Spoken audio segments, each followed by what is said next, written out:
روایت میں ہے کہ یمن میں ایک قبیلہ آباد تھا جس کا سردار حاتم طائی تھا۔ اب حاتم طائی کی ثقافت سے دنیا کا کون سا آدمی ہے جو ناواقف ہے؟ رسول اللہ صلی اللہ علیہ وآلہ وسلم کے زمانے میں کچھ لوگ جب قید ہو کر آئے اور آپ علیہ السلام کو یہ پتہ چلا کہ ان قیدیوں میں حاتم طائی کے قبیلے کی ایک خاتون بھی ہیں، تو حضور پاک صلی اللہ علیہ وآلہ وسلم نے ارشاد فرمایا کہ خاتون کو رہا کر دیا جائے۔ خاتون کو جب رہائی کی خوشخبری سنائی گئی تو اس نے یہ کہہ کر آزاد ہونے سے انکار کر دیا کہ میرے ساتھ قبیلے کے دوسرے افراد بھی ہیں۔ آپ علیہ السلام نے پورے قبیلے کو آزاد فرما دیا اور مال غنیمت بھی واپس کر دیا، اور نہ صرف اپنی طرف سے انعام و اکرام سے نوازا بلکہ بنفس نفیس سرحد تک چھوڑنے کے لیے تشریف لے گئے۔ حاتم طائی کی سخاوت کے ضمن میں ایک قصہ بیان کیا جاتا ہے کہ روم کے بادشاہ کی دربار میں ایک دن حاتم طائی کی سخاوت کا تذکرہ تھا۔ ایک شخص نے بتایا کہ حاتم طائی کے پاس ایک بہترین عمدہ نسل کا گھوڑا ہے جو ہوا کی رفتار سے دوڑتا ہے۔ خوبصورت اتنا ہے کہ جو بھی اس کو دیکھتا ہے بس دیکھتا ہی رہ جاتا ہے۔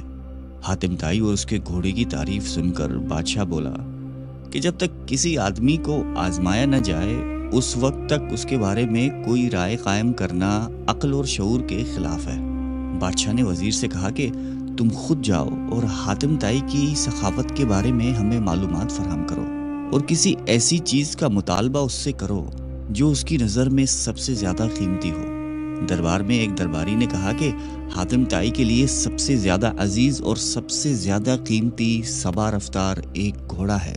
بادشاہ کو درباری کی یہ بات پسند آئی اور اس نے وزیر سے کہا کہ تم خود حاتم طائی کے پاس جاؤ اور اس سے وہ گھوڑا مانگ لاؤ۔ اگر وہ گھوڑے کا ایثار کر دیتا ہے تو حاتم طائی یقیناً سخی ہے۔ روم سے چلا ہوا یہ وفد منزلیں طے کرتا ہوا رات کے وقت حاتم طائی کے گھر پہنچا۔ جس وقت یہ وفد وہاں پہنچا موسلا دھار بارش ہو رہی تھی۔ گھپ اندھیرے میں بادلوں کی گرج ماحول کو خوفناک بنائے ہوئے تھی۔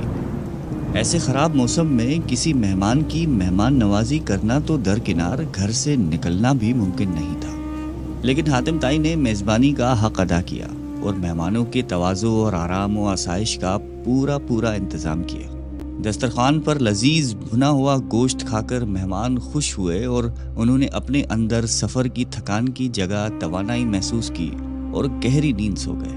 صبح کے وقت جب بارش تھم چکی تھی تو ہر چیز دھلی ہوئی اور صاف نظر آ رہی تھی۔ ناشتے کے دوران وزیر نے مہمان نوازی اور اظہار تشکر کے بعد اپنے آنے کا مقصد بیان کیا۔ کہا کہ ہمارے بادشاہ کو آپ کے گھوڑے کے بارے میں بہت کچھ بتایا گیا ہے۔ گھوڑے کی تعریف سن کر بادشاہ چاہتا ہے کہ آپ اپنا گھوڑا بادشاہ سلامت کی خدمت میں نظر کر دیں۔ وزیر کی بات سن کر حاتم افسوس کے ساتھ ہاتھ ملنے لگا اور بہت افسردہ ہو کر بولا، اگر آپ گھوڑا ہی لینے آئے تھے تو یہ بات آتے ہی مجھے بتا دینی چاہیے تھی، لیکن اب میں مجبور ہوں، اس لیے کہ میرا پیارا گھوڑا اس دنیا میں نہیں ہے۔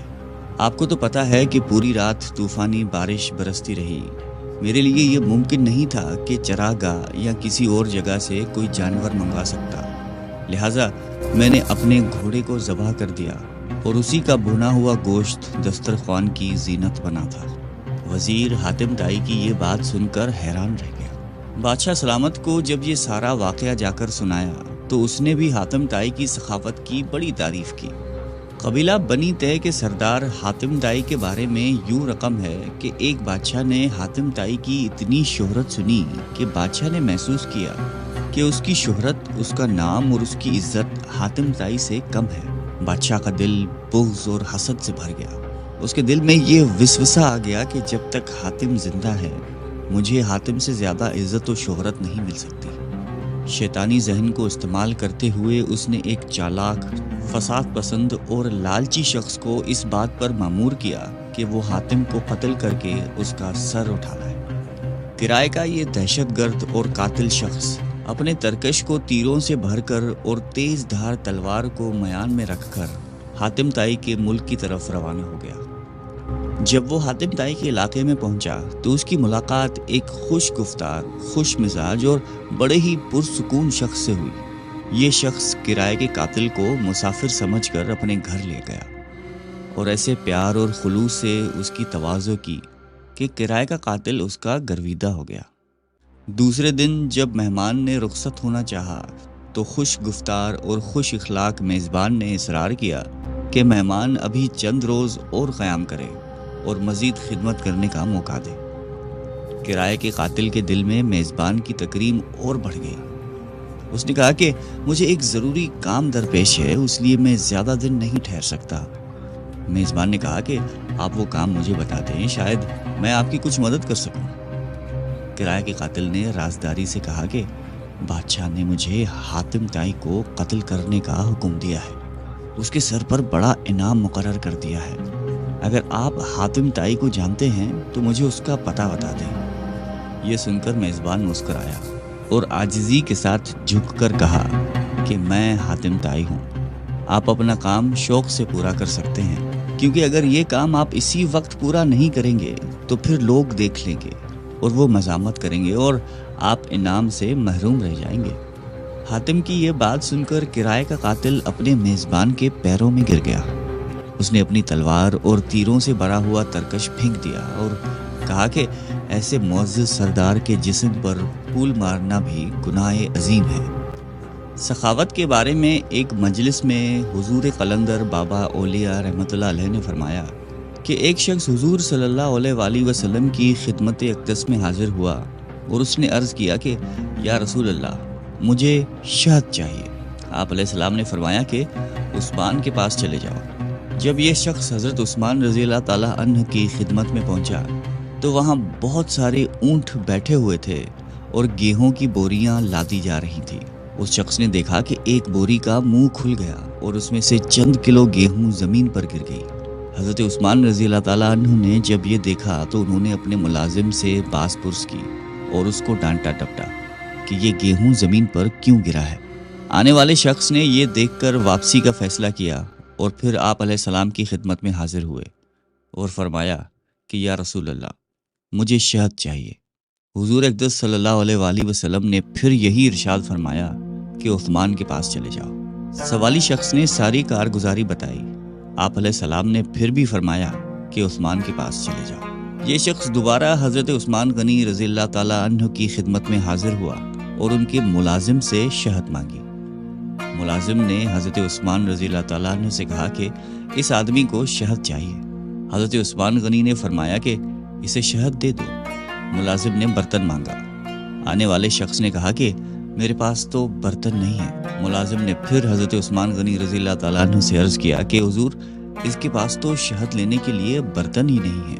حضرت عثمان غنی نے فرمایا کہ شہد کا کپا اٹھا دو۔ آنے والے شخص نے کہا کہ میں کمزور آدمی ہوں، اتنا زیادہ وزن تو اٹھا نہیں سکتا۔ ملازم پھر حضرت عثمان غنی رضی اللہ تعالیٰ عنہ کے پاس گئے اور کہنے لگے کہ آنے والا شخص بہت کمزور ہے اور اتنی شہد اٹھا نہیں سکتا۔ حضرت عثمان غنی رضی اللہ تعالیٰ عنہ کو ملازم کی بار بار مداخلت پسند نہیں آئی۔ ذرا تیز لہجے میں فرمایا کہ اونٹ پر لاد کر دے دو، اور آنے والا شخص اونٹ پر شہد لے کر چلا گیا۔ یہ واقعہ بیان کر کے حضور قلندر بابا اولیاء رحمۃ اللہ علیہ نے فرمایا کہ مجھے اس بات پر حیرت ہے کہ ہر مسلمان دولت مند بننا چاہتا ہے، لیکن کوئی آدمی حضرت عثمان غنی رضی اللہ تعالیٰ عنہ کے طرز عمل کو اختیار کرنا نہیں جانتا۔ یہ پیغمبرانہ اوصاف اور طرز فکر جب بندے کے اندر متحرک ہو جاتے ہیں تو وہ دیکھ لیتا ہے کہ کوئی شے براہ راست موجود نہیں، ہر چیز کا وجود اللہ کی حاکمیت پر ہے، سارے جہانوں کا بادشاہ اللہ ہی ہے۔ انسان زندگی میں جس چیز کو حاصل کرنا چاہتا ہے تو ضروری یہ ہے کہ اس چیز سے متعلقہ لوگوں کی صحبت اختیار کی جائے، مگر ہم شیطان کی قربت کے کوگر ہیں تو شیطان کے اوصاف پسند کرتے ہیں، اور اگر ہم رحمان سے قریب ہونا چاہتے ہیں تو رحمان کی صفات اختیار کرنی ہوں گی۔ اگر آپ بھی اللہ تعالیٰ کی قربت اختیار کر کے کائنات میں ممتاز ہونا چاہتے ہیں تو اللہ کی مخلوق کی خدمت کیجیے۔ بلا شبہ محبت رکھنے والے لوگ اللہ کے دوست ہوتے ہیں، اور دوست پر دوست کی ہمیشہ نوازش ہوتی ہے۔ اللہ تعالیٰ آپ کو اور مجھے سخاوت کی صفات عطا فرمائے۔ آمین۔